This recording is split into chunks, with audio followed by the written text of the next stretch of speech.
et je m'en tape.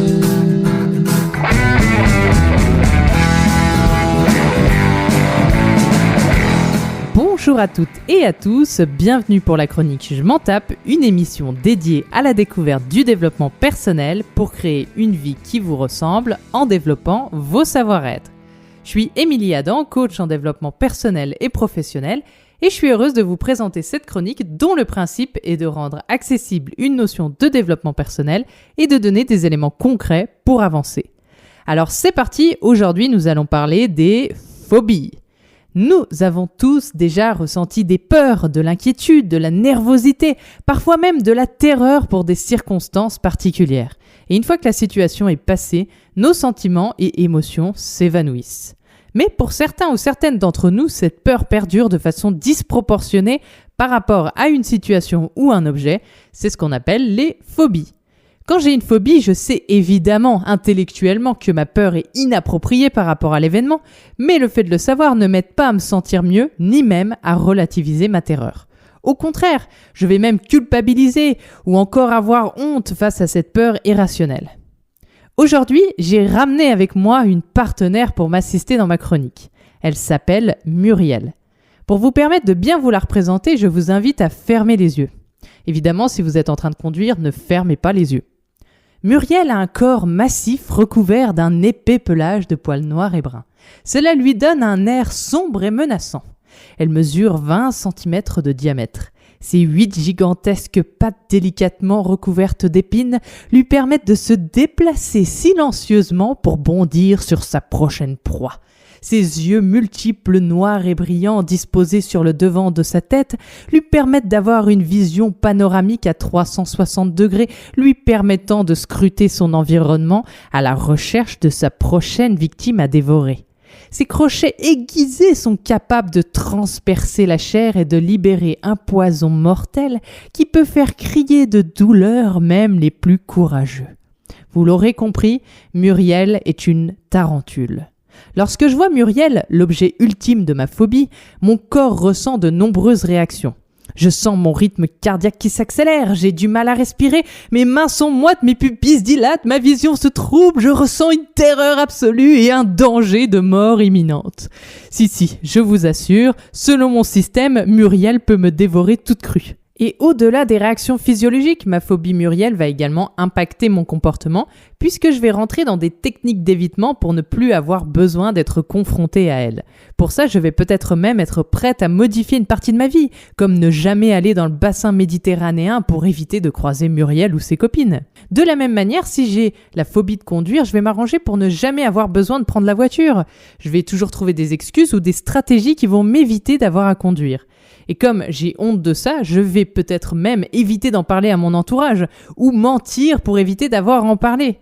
Ah mince, je pourrais pas venir, ma voiture est encore au garage. Ah bon? Depuis 7 ans? Parfois, les phobies peuvent conduire à un vrai isolement social ou psychologique parce que les gens ne comprennent pas toujours ce que l'on ressent lorsque nous sommes confrontés à l'objet de notre peur irrationnelle. Il faut savoir qu'en France, nous sommes plus de 6 millions, soit presque 10% de la population, à souffrir de phobie. Et d'ailleurs, depuis 2005, l'assurance maladie reconnaît la phobie comme un véritable handicap. Comme toute chose peut être l'objet d'une phobie, cela explique aussi l'incompréhension de certaines personnes face à cette terreur disproportionnée. Les animaux, les insectes, le vide, conduire, parler en public, l'avion, les fruits, les clowns, le noir, le sang, les aiguilles, les espaces clos, la maladie, les nains de jardin. Et je peux continuer cette liste pendant encore 10 heures puisqu'encore une fois, tout peut devenir l'objet d'une phobie. Puisqu'à l'origine, des phobies, ce sont régulièrement des traumatismes qui ont été vécus par le passé. Par exemple, je me fais mordre par un chien lorsque je suis enfant, il se peut que je devienne phobique des chiens. Le cerveau émotionnel enregistre 100% de nos souvenirs dans la bibliothèque de mémoire, l'hippocampe. Ainsi, lorsqu'il perçoit un stimuli extérieur via nos sens, toucher, odorat, ouïe, etc., il va vérifier dans la bibliothèque de mémoire si nous avons déjà perçu cette même chose. Si la réponse est oui, le système va analyser la charge émotionnelle liée au souvenir. Si elle est neutre ou positive, tout va bien. La branche de la détente de notre système nerveux autonome reste activée et le système continue sa petite vie. Si la charge émotionnelle est négative, le système va alors enclencher le mécanisme de défense qu'est le stress dans le but de nous sauver la vie. Pour bien comprendre ce mécanisme, je vous invite à réécouter ma précédente chronique sur le sujet du stress. Alors je vais vous donner un exemple concret pour illustrer cette théorie. Imaginons qu'un jour, à la terrasse d'un café avec vos parents, vous sirotez un verre de sirop à la fraise en mangeant des cacahuètes. Et d'un coup, un pigeon grassouillet se pose devant vous, réclamant quelques arachides. Très enthousiaste de voir ce magnifique volatile, vous en mettez quelques-unes dans votre main et les présentez au pigeon.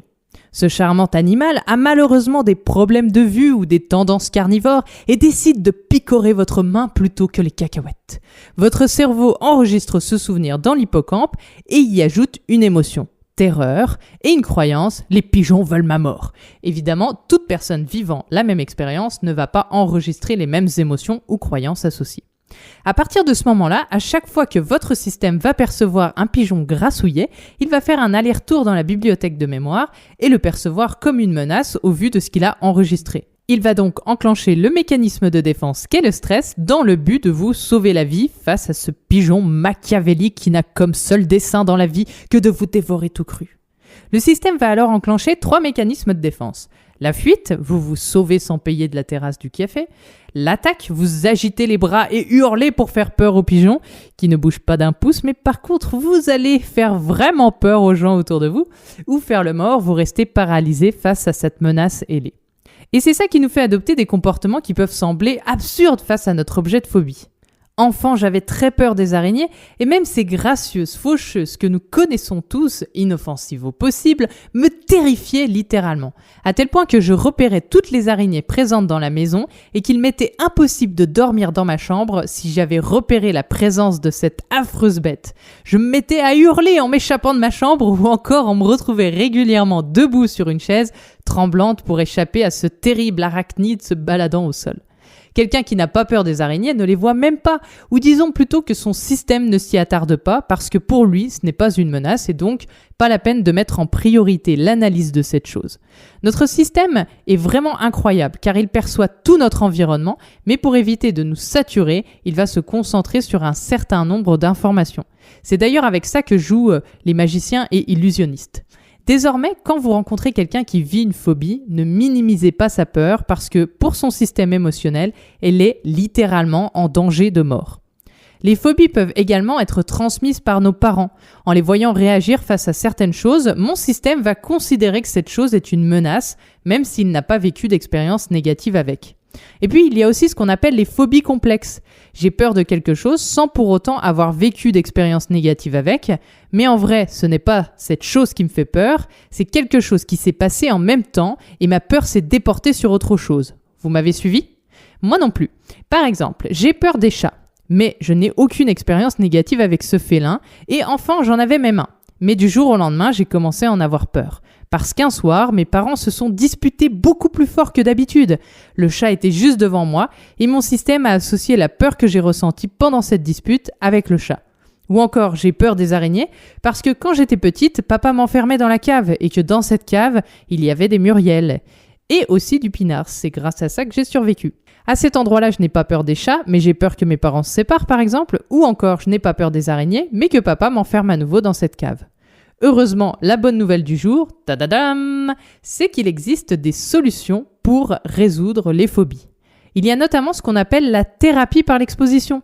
Le principe est assez simple, à force de me confronter régulièrement à ma phobie à petite dose, mon système finit par enregistrer des expériences positives et petit à petit par diminuer l'intensité de sa peur. Et d'ailleurs, naturellement, beaucoup d'entre nous apaisent une phobie de cette façon. Enfant, j'ai failli me noyer et j'avais très peur de l'eau. Et pendant mes études, j'ai déménagé dans une ville totalement inconnue. Et comme je m'ennuyais profondément, j'ai commencé à aller à la piscine. Parce qu'il y avait vraiment que ça à faire à cet endroit-là. Et puis j'ai commencé à nager dans le petit bain en m'arrêtant là où je n'avais plus pied. Et puis j'ai commencé à faire des largeurs de bassin. D'ailleurs, c'était très chiant pour les autres nageurs. Puis à nager tout en longueur près du bord jusqu'à pouvoir enchaîner 45 minutes de nage sans m'arrêter et même par prendre du plaisir à être dans l'eau. Quand la thérapie par l'exposition n'est pas possible ou ne fonctionne pas, des techniques de thérapie bref, très rapides et efficaces existent. Et notamment la technique EFT, Emotional Freedom Technique, qui va permettre de retravailler le souvenir originel de la phobie et le rendre neutre émotionnellement. Je vous invite à réécouter une de mes précédentes chroniques sur le sujet de l'EFT pour bien comprendre comment ça fonctionne.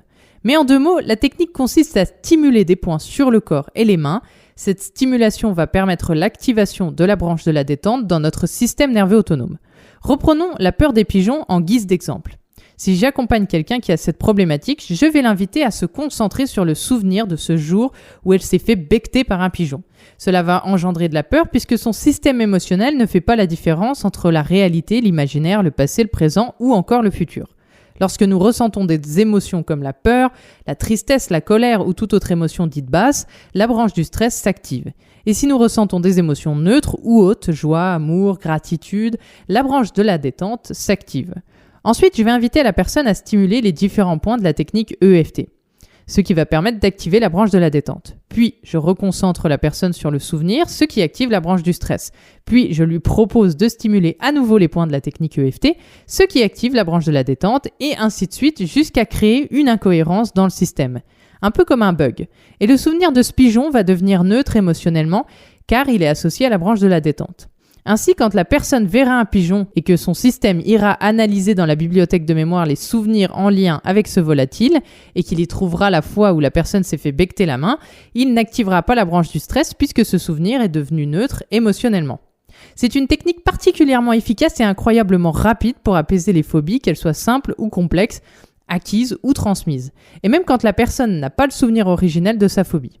Donc, si je résume, déculpabiliser de vos comportements face à vos phobies, c'est votre système qui tente de vous sauver la vie de manière très maladroite.